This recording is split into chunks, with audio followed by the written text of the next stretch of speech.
What a splendid day this is. Alluring, beckoning, pregnant with summer. Precisely the sort of day we shouldn't permit ourselves to miss. Yet, without a bit of cooperation on our part, we may. As can any of our days, it may slip by. Distracted by distraction from distraction is the way T.S. Eliot put it. And when we do try to focus all too often, the distraction is born either on the past or by the future, which together comprise to squeeze the present out. Over the past year or so, I've had ample time to reflect on this truth and take advantage of it.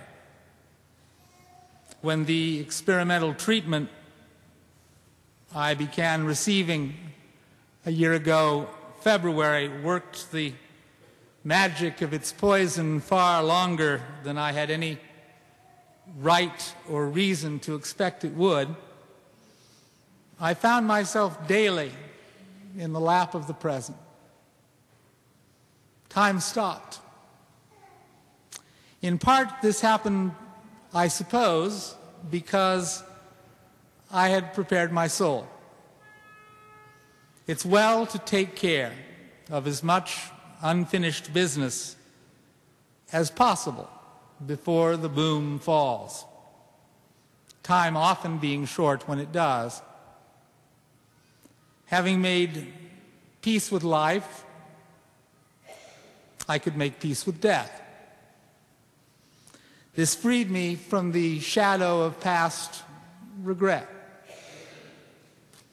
And I wasn't tempted in the least to experience the looming last pages of my story twice. When the chemo stops working, which it will, I know from common sense and observation that I will enter a very difficult, painful patch of territory that will literally take my breath away.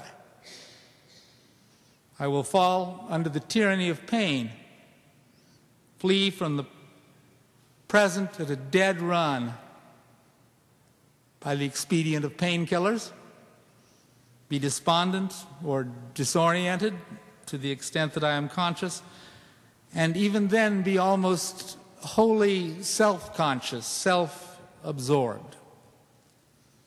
My final prayers, when I can muster the attentiveness to pray, will almost certainly be only for death. This will be bad enough to experience once. No reason, I'd say, to suffer on spec, as it were. To let the likely, though even then not certain, future take hold of the present and ruin it.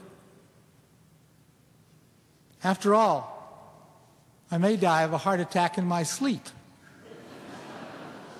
Or given how little speed I can rev up these days, be hit by a taxi.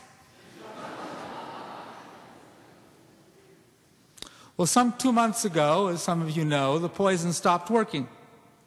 My tumors started growing like Topsy. Time started ticking again.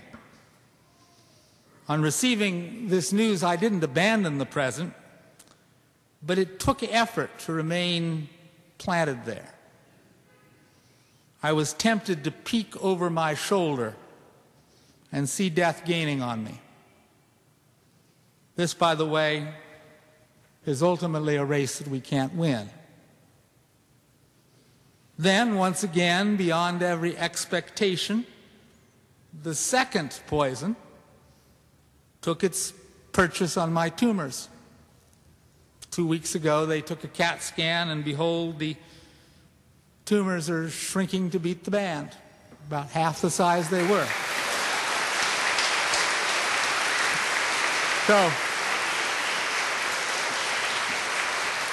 go figure. Go figure.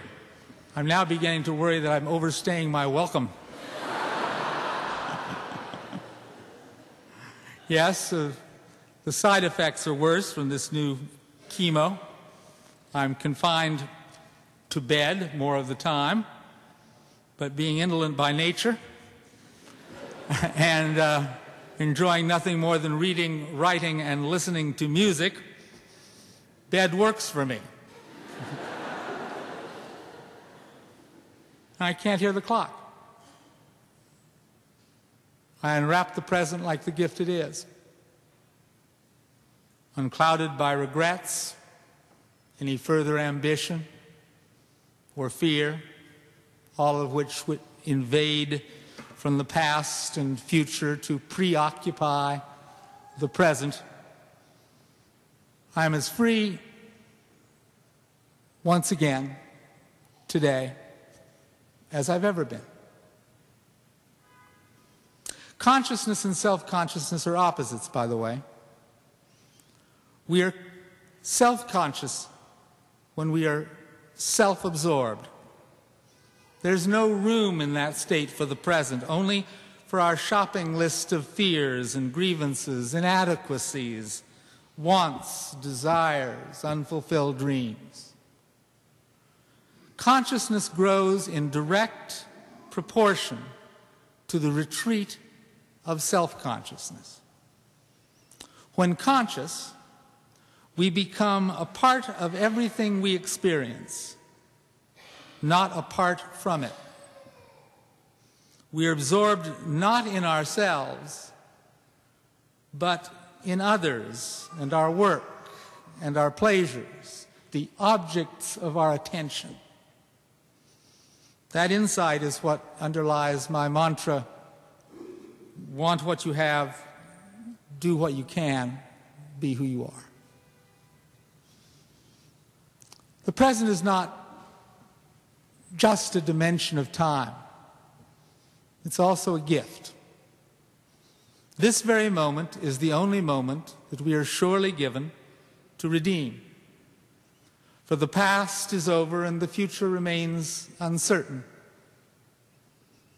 When we open the present, we enter a world that is completely ours. We receive the gift of life. Earlier today, we celebrated church school graduation. To all the parents still here, my heartiest congratulations.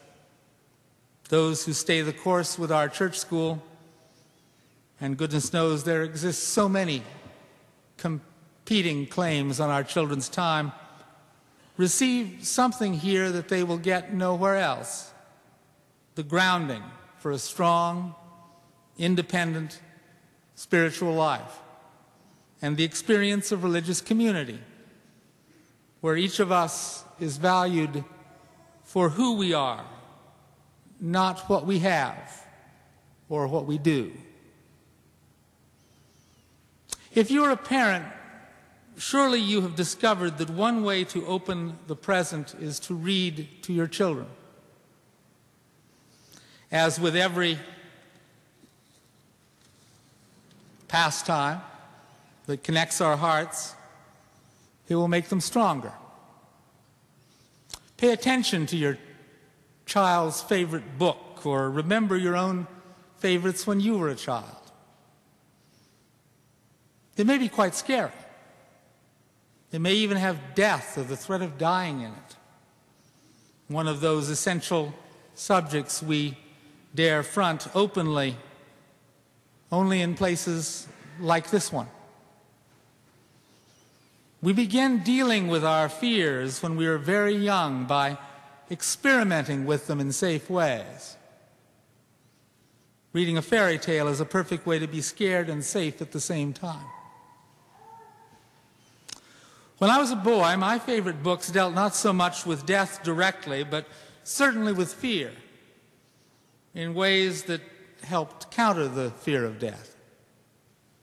How? They made fun of it.